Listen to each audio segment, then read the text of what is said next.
Ladies and gentlemen, this is the Spread Zone. And, the whole point of this show is simple. We're trying to make you money. So we're officially into the Sweet 16.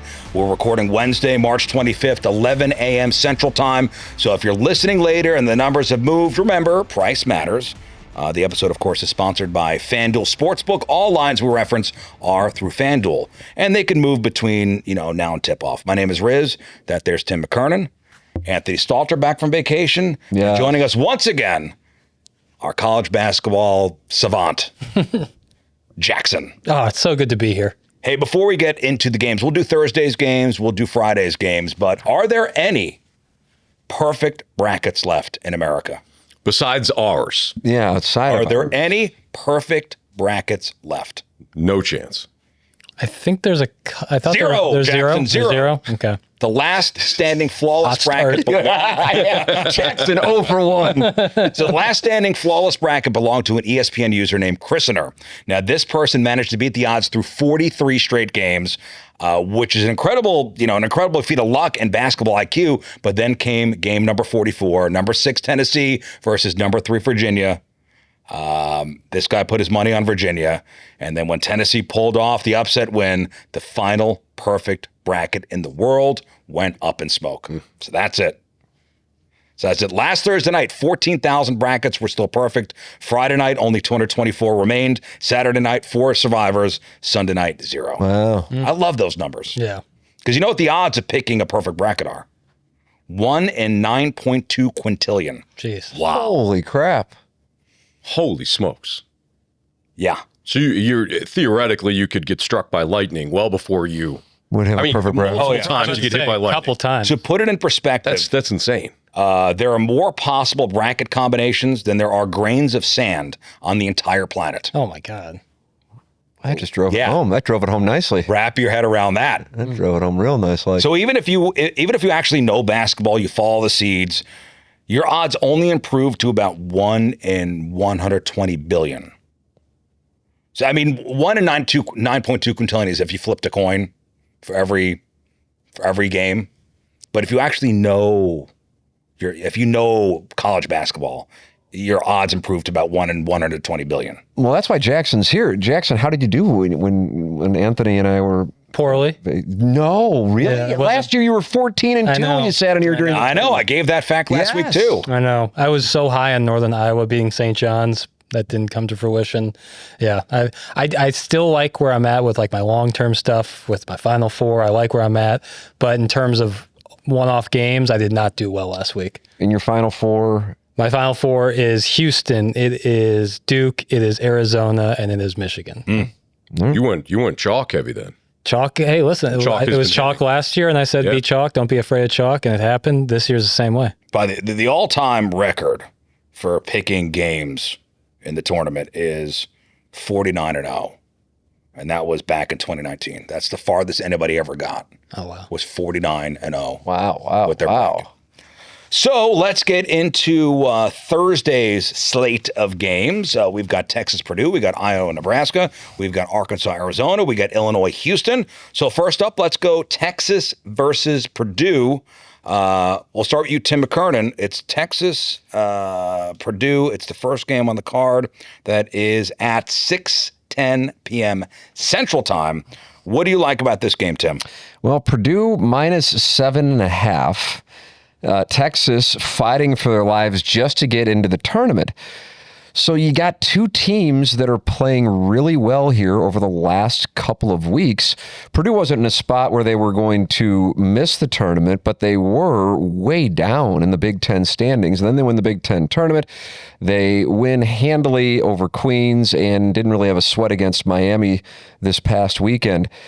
But 7.5 points strikes me as a pretty big number for a team feeling it right now. I will take the Texas Longhorns and the 7.5. I don't know if I would take them on the money Just so you know, just yesterday, 24 hours ago, it was plus 6.5. So line's moving. Yeah. At plus 7.5 today. I will take the Longhorns and the 7.5. I think if you put me to the test and said money line, I'm not sure I would feel passionate on that. The Longhorns getting plus 270, but I'll take the 7.5 points. I'm with you on this one as well. I think points matter more than reputations, and at plus 7.5, It's a very bettable setup in a one-game Sweet 16 environment. Purdue could absolutely win. This bet is about whether Texas can hang or not, and I think they can. So give me the 7.5. I think they can do more than just hang. I really like Texas. So the thing about Purdue this year is they're an 8-loss team, but they're a 2 seed. That's a rare thing. They are the definition of boom or bust. Some nights they look like they are truly unbeatable. Their backcourt is outstanding. And then other nights they just lay an absolute egg. And they can't do that against Texas. They will absolutely take advantage of it. They're so good at crashing the offensive boards. And that's such a backbreaker in the tournament when you work so hard to limit a shot and then you get the offensive rebound. Texas does that about as good as anybody, maybe only second to Tennessee. I love Texas in their front court to cover that number. Money line, that's touch and go, but I love the 7.5. Anthony. I think the under's the play. It's 147.5. I think these two teams slow things up. Jackson just talked about maybe some second chance opportunities coming more for Texas in that, but still you're missing buckets. Yeah. I think that this is more of a defensive game, despite some of the numbers. When you look at Ken Pom, for example, Texas and Purdue, both very strong offensively, but I think again this game is played at a slower pace, maybe more like a boxing match where they're trying to figure each other out, and I think this one falls under. I will give this a line note move. If this line for some reason drops to plus 5.5, I'm out. I think 7.5, yes. 6.5, yes. 5.5, I'm out. Yeah, it is a number that strikes me as being right around the sweet spot. But if you do see that movement, keep an eye on it. I was high on VCU going into their game against Illinois, but then I saw the spread moved up to 12.5 before tip-off. And sure enough, the Illini had no problem with that. So sometimes you can see what sharp action is seeing in one of these games. And that's what happened in that VCU-Illinois game. Keep an eye on the line movement here on Purdue and Texas, since it has moved up already 1 point, a little more than, as we sit here, 24 hours out from tip. All right, next game is Iowa-Nebraska. It's a 6:30 p.m. Central Time tip-off. Big Ten rematch. It's basically a coin flip line. Iowa plus 1.5. We'll start with you, Jackson. I've been kind of up and down Nebraska. I believe last week, Riz, we talked about, I thought maybe Troy is one to monitor on the upset, the 4-13 upset. But the way they've played so far this tournament has been so fun to watch. I mean, the connectivity of the Nebraska Cornhuskers is something to admire. I think they might be the team of destiny, maybe if only for another round, but I like them covering that number against Iowa. Anthony. I do as well. Nebraska was not a team I liked coming into the tournament. Same. I actually thought Troy was going to give them a much bigger game. They didn't. And since that point, I've been very impressed by Nebraska, which is, it kind of sounds like Jackson's going too. I think Iowa too, coming off the big emotional win. You know, you hit the three in the corner. You're the team. You're the talk of the week because you took down the defending champs. Florida doesn't even get a shot off at the end. I think this is a spot where you back Nebraska and you fade the team that winds up, being kind of everybody's darling now of the tournament, because you don't have a Cinderella. I can't put Texas in that category. I'm certainly not going to put Iowa in that category. Two teams that are very familiar with each other. Nebraska did beat them in the last matchup. They went to OT. I think this is tight, but Nebraska wins in the end. Tim. The play that I would make on this, and would go counterintuitive to what one would think with these two teams playing, but I think the number is so low that there is the edge. The total on this game. Papers, do you know what the total on this game is before we even... I imagine it's very low. Yeah. I'm going to guess like 134.5. It's lower. 131.5. Wow. That is low. And I am operating on the premise that is just way too low. And when I say way, I mean that there's an edge there. So for a total of 131.5, which is the smallest of any of the Sweet 16 matchups, Nebraska's offense is fueled by the three. They look great when they're hitting the three. If they're not, it's real problems for them. But I'm going to take Nebraska, Iowa over 31.5. Give me Iowa here.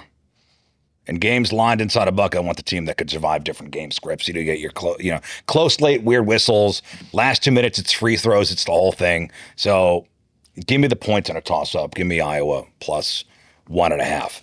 All right, third game on the docket for Thursday, Arkansas, Arizona. This is an 8:45 p.m. Central Time start. We'll start with you, Anthony Stalter, Arizona, Arkansas. Give me the points in this one. I loved Arkansas when I saw the opening number in this. Give me the 8 points. Then I discovered this little nugget. Is it 8 or I had 7.5? It may have changed. I got 8 right now, but if you guys are you guys seeing 7.5? I see 7.5. I see 7.5 as well. Okay. All right, so 7.5 officially for the podcast. Arkansas as an underdog. Actually, John Calipari as an underdog.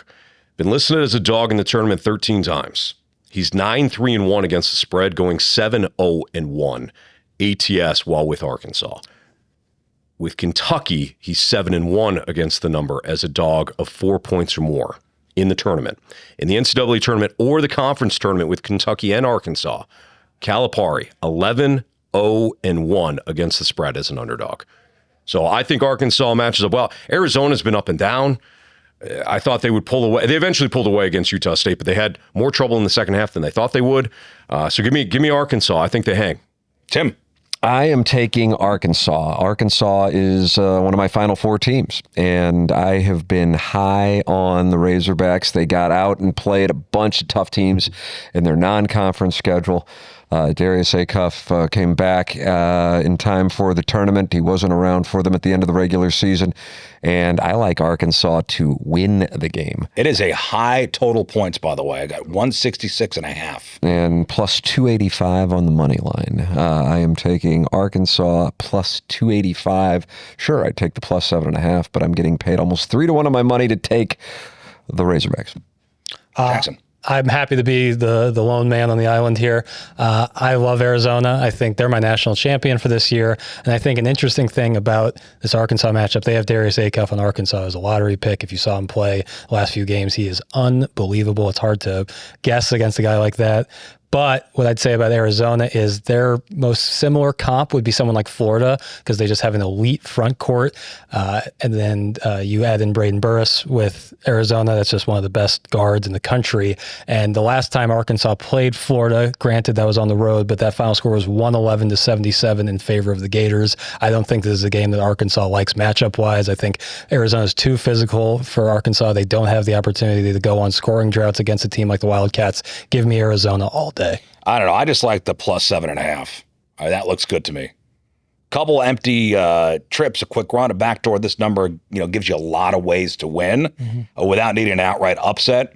And I'm not touching that total of 166.5. That's a lot. That's a live bet feel number to me. So give me Arkansas plus 7.5. All right, final game on the Thursday docket. It's Illinois. It's Houston. It's a 9:05 p.m. Central Time start. We'll start with you, Jackson. I think there's a situation where Illinois covers, but Houston wins. I've said earlier, I have Houston in my Final Four. Illinois is playing to their abilities recently. Like, their talent-wise is worthy of one of the best in the country. They have so much talent, depth. They're incredible. Houston just plays, I think, a little bit too physical in the front court there for them. I think I like Illinois to cover. I think it's a really tight game, but give me Houston to win. So, Anthony, this kind of Sweet 16 matchup where usually the market gets tight because they're two teams that are respected. Who do you got? Illinois at plus 2.5 or Houston at minus 2.5 or total? Give me Illinois. Jackson, you and I are opposed here on some of these bigger matchups, which makes me nervous. I don't know. I didn't do great last week. Okay, well, I don't want to see a bounce back. I'm sorry. This is a play actually against Kelvin Sampson. First of all, I don't know if Jackson, if you feel this way, but throughout the course of the regular season, I have not felt like this has been your typical Kelvin Sampson team. Sure, they've had more struggles this year. Now in the tournament, they've looked fantastic, but you get deeper into the tournament, say for last year, of course, when they made it to the championship game, the deeper the tournament goes, Sampson's teams tend to struggle. In the round of 64 and 32, they were 13-7 against the spread, 4-8 against the number in Sweet 16 or later. Now, 4-8 is not tragic, but still, again, well under 500. I think this Illinois team's locked and loaded. I think they needed the loss to Nebraska in the Big Ten tournament. Yep. That gave them a chance to rest some of their starters, and they, I think, are a buzzsaw. And I actually have Illinois coming out of this region to represent the Final Four from that region. So give me Illinois plus the 3 or 2.5. Tim? I'm on Illinois in the Final Four as well. I have Illinois in the championship game, as a matter of fact. So I am on ILL to win the game. This is a moving line. Yesterday it was 3.5, plus 3.5 Illinois, which is what I would have taken that. You're getting a hook at over 3 in a Sweet 16 game matters. If it comes down to like last minute, as it often does, plus 3.5 is protection. But now that it moved to 2.5, I think I'm going to play the under 139.5 on this game. I like that. It's a strong play. I mean, Houston defensively is outstanding, and I think that Illinois can D up as well. Everything I'm reading, and this is a high leverage game. You're getting longer half court possessions. You're getting more set defense. You're getting fewer, free transition points. And I'm not betting on a rock fight. I'm betting the number is a touch high for the type of game this can become. But give me the under 139.5 for Illinois and Houston. All right, that's the Thursday slate. So let's take a break. We'll come back. We'll talk the Friday slate of Sweet 16 games. It's the Spread Zone, sponsored by FanDuel Sportsbook. All right, welcome back to the Spread Zone, sponsored by FanDuel. We talked about the Thursday Sweet 16 games. Now we're on to Friday's docket. First one being St. John's versus Duke. It's a 6:10 p.m. Central Time start. We'll start with you, Tim McKernan. St. John's versus Duke. Some great games on Friday evening, and this one certainly is one of those games. St. John's has played really well ever since getting worked over in Storrs, Connecticut. I mean, they have been on a heater since then. Duke looked a little wobbly in their opener against Siena. Yeah. And then too close for comfort, huh? Then it was a tight game against TCU before they then pulled away and won effortlessly, covering the number. 6.5 is a tough number for me to go strongly either way on this one. But if I'm not sure, then I'll take a team that I think can win and also get points, and I default, therefore, to St. John's getting 6.5 against the Blue Devils. Jackson. I like Duke in this one. This one's a tough one. This one's one where I might stay away from betting-wise. Just that number is odd to me. I feel like Duke is better than 6.5 points better than St. John's, but some about it's not adding up right. Their tough game against Siena, where it was like Cameron Boozer wasn't being assertive enough. If Cameron Boozer is assertive enough, I don't think Duke will lose to anybody outside of Arizona or Michigan, and I think they can do it handily. So if I had to bet this one, I think I'm going to go Duke. Anthony? I like St. John's. I like the way that they can pressure opponents. I mean, they're ultimate disruptors. I'm a little concerned about their offense, though. Did you see the end of the St. John's game? I did, yes. Against Kansas. With Patino, I mean, just stone-faced. Yeah. After that last second He's a killer. bucket. Yeah. I love it. I love it. And Patino has been an underdog of 5 points or more 8 times in the NCAA tournament. 6-2 ATS, pulling off the upset 3 times. So he's pulled off the upset 3. I don't think they win outright here. But the other reason I like St. John's is I like the under. I think that this game is defensive. I think it's close. I think it's tight. I like St. John's and the under.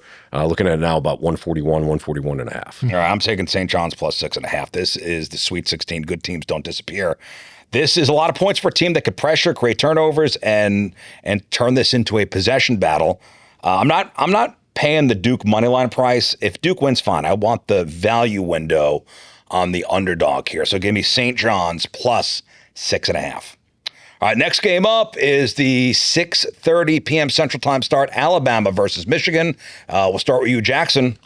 I love Michigan in this game. Biggest problem with Alabama is their ability to defend big guys down low. Interior defense is a big problem for Alabama, a team that's too good to be outside of the top 70 defensively in the nation.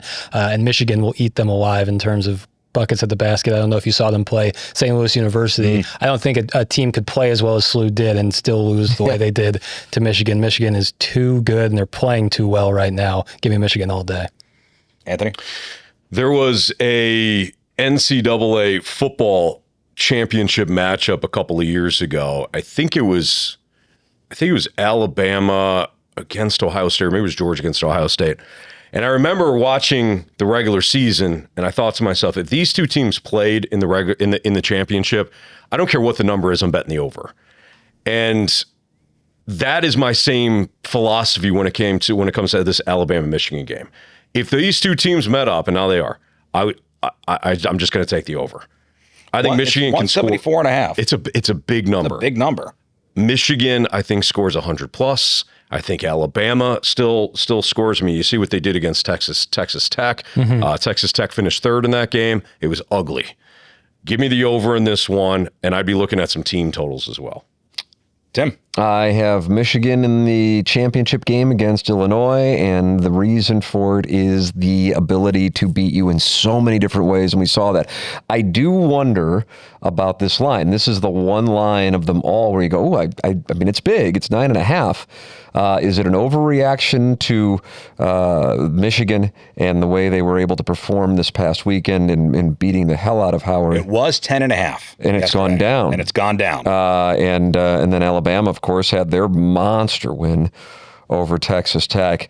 When it's all said and done, though, I think Michigan will win in what I expect to be a higher scoring game as well. Michigan minus 9.5. This, to me, is a two things could be true game. You know, Michigan could be the better team, and Alabama could still cover a big number. And in a game projected to have many points, as you know, Anthony talked about, 174.5, you could get there a lot of ways, and you could also miss it by a mile if either team goes cold for 5 minutes. So I'm taking Alabama and the 9.5 for this matchup. All right. Next up on the slate, an 8:45 p.m. Central Time start, UConn versus Michigan State. Who started the last one there? Was that Jackson? Yeah. Anthony. This one to me is the toughest one to predict. Really tough game. First of all, you got phenomenal coaching on both sides. I do think this will be a slower paced game, but the number is so low, I don't want to take the under. Ultimately, if I'm looking at this, I ask, who do I think is being kind of undersold? And I think it's UConn. Mm-hmm. I think everybody's hopping on Michigan State because of the way they have breezed through the tournament. I get it. UConn has had their struggles this year, but I do think that UConn, it feels like they're underpriced a little bit. Maybe you feel that way about They're Arizona, given a point too. and a half. And the line jumped the fence, too, because I believe Michigan State opened as a 1.5 or 2 point favorite, and then the line jumped the fence. Give me UConn in this one, but I think that this is going to be a game that comes down to the wire. I could see OT, which is why I'm not going to do the under in this one. Ultimately, again, I think that the public is going to be all over Michigan State, and I'm going to fade the public in this one. So give me UConn. I'm taking Michigan State plus 1.5. I mean, it's a near pick'em game. I just want points in my pocket. Yeah. This is the final 2 minutes to decide everything game. So give me the hook. I will take UConn minus 1.5, and I also, if you could get an alt line that would be priced pretty effectively and you're inside of 5 points either way, because I just expect it to be an absolute tight game from start to finish, and I would think that would cover either way, a delta of 10 points. So I will take UConn minus 1.5. Jackson? To those who are unaware, let me introduce you to someone named Jeremy Fears Jr. The point guard for the Michigan State Spartans. He's an outstanding ball player, but what he's really, really good at, outside of just being an outstanding basketball player, is foul baiting, something where you kind of simulate getting hit harder than you do. Let me tell you somebody who doesn't like foul baiting and loses his cool real quick. His name's Dan Hurley. He's the head coach of the UConn Huskies. Watch out for getting a tech in this game, and that could be the difference in something like this. I don't think he would get teed up in an NCAA tournament game, but don't ever sell Dan Hurley short on how angry he can get on the sidelines. Give me Michigan State plus 1.5. Okay. All right, final game for Friday is Tennessee versus Iowa State. It's a 9:05 p.m. Central Time start. Tim McKernan. I will go with Iowa State. I am high on the Cyclones. I'm surprised Tennessee's here. Tip of the cap to the Vols, but I am taking Iowa State. The Volunteer run ends here. I know Jackson likes Rick Barnes, though, so I could see Jackson going with his guy. One of my favorite coaches in college basketball. I love Rick Barnes. I'm really impressed. Tennessee agreed that Tennessee's gotten to this far, but the way they crashed the offensive glass is super impressive. However, I saw Iowa State play in person last week, and I talked about connectivity with Nebraska. Iowa State has that, and probably even more so. They played so poorly in the first half against Kentucky and still walked away with a 1 point lead. I think they went 0 for 10 or 1 for 11 from three. They certainly like to shoot. Give me Iowa State. I really like Iowa State in this one. Make it 3 for 3. I like Iowa State as well. I'll lay the points with them. I too have been impressed with Tennessee. There was a lot of mistakes Tennessee made though in their last game. Mm-hmm. A couple of big free throws that they missed. Yeah. There was one inbound pass that was picked off, or he lost the handle on it. If Tennessee feels like a really young team that while impressive, they've made some bigger mistakes in key moments, and I think it's going to cost him here. I'd love to see Joshua Jefferson come back this week. There might be some hope that he will, but ultimately, I still think that Iowa State gets it done. So I'm going to lay the points. All right, so everybody's on Iowa State. Yep. I'm on Tennessee. Give me Tennessee in the 4.5. It is fading the rest of It's another one that where the hook matters to me. And in Sweet 16 games, you could have long stretches where nobody scores, and suddenly 4.5 is gold. So give me Tennessee plus 4.5 for the final Friday game. All right, we'll take one final break. We'll come back maybe with some of our best bets. Maybe Anthony's got a little something more. Like it. Spread Zone, sponsored by FanDuel Sportsbook. We'll be back. All right, welcome back to the Spread Zone, sponsored by FanDuel Sportsbook. So we did the Thursday games, we did the Friday games. Anthony, do you have anything else you want to add for the Sweet 16? Well, for me, again, I would look at some of those team totals when it comes to the Alabama-Michigan game. I think that Michigan will get into the hundreds. They did so against their first-round matchup. Who did they play? Howard. Yeah. And then they probably would have got there against SLU had they not started to rest some of their starters. So I like Michigan's team total. I can give you that in a second here to go over. My best bet, and I know Jackson's not going to like this, but my best bet is Arkansas plus the 7.5 against Arizona if I'm going to give out a best bet. And if I'm looking at a parlay, I like St. John's plus 6.5 with the under 141.5 in that matchup. You guys got any best bets or anything else? Yeah, I'm going to spite bet Anthony Stalter. I love the Wildcat. Spite bet. Yeah, I don't blame spite it. betting. I don't blame I it. wasn't even. I mean, I'm pretty high on Arizona. I love spite betting. Yeah, and I'm feeling pretty good about them getting or laying 7.5. But the cavalier nature of your approach to the Wildcats is really frustrating to me. You know about Koa Pete, freshman for I do. how about their big guy down there? He's Krivas. He's a monster. Arizona is destined to cut down nets this year, and I don't think John Calipari and the Arkansas Razorbacks, who lost by 40 to Florida, are going to be the ones to stop them. Jackson's personal feelings are involved here. He doesn't like Arkansas. I don't like you coming in here and stealing Anthony's chair. And spite betting him. I didn't show up last week, so he deserved the chair. I like Illinois at plus 600 to make it to the championship game. That's good value. Yeah, that's my reasoning. Yeah. I mean, I think they have better than a 16% chance to get there, and therefore it prices out quite well. So they're plus 600 via FanDuel to make it to the championship game. I realize in order to do that, they're going to have to beat some really good teams in order to do that. Of course, on the other side of the bracket is their Big Ten rivalry with Iowa and Nebraska, but they have to get past Houston first, and then to get to the championship game, they're going to have to get past Duke, St. John's, Michigan State, UConn. No matter who it is, that's quality opposition. But plus 600 for ILL, I think the way they faded at the end of the season may have people overlooking just how great they were up until about mid-February. It's the same team. It's a healthy team now. I'll go Illinois plus 600 to get to the championship game is my best bet. All right. Well, if that's it, gentlemen, I think that's a wrap for this week's Spread Zone. By the way, it said I look up the number. Michigan 92.5 is a team total. Jesus. So 92.5. Give me the over 92.5. That's fun. That's fun. They are. 105. What's going on there? The score They're 105. so loaded. They're so loaded. Color me intrigued by that. I mean, we might need to fire that immediately. There you go. Oh. Hey, are we talking Masters next week or in 2 weeks? In 2 weeks, we'll have Final Four next week. Final Four next week, and then Masters a weekend. That's right. That's right. Dude, we're in it, guys. We're in it now. We're in it. Yeah. We're rolling. It's a Spread Zone, sponsored by FanDuel. Subscribe, rate, review. Remember, we're not betting teams, we're betting numbers, and we'll see you next week. We provide information about sports betting for entertainment purposes only. Please confirm gambling regulations in your state of residence. To participate in sports gaming, you must be 21 years of age or older and be physically present in a state where sports betting is legal. If you or someone you know has a sports betting or gambling problem, please call 1-800-GAMBLER or visit www.ncpgambling.org for more information and further assistance.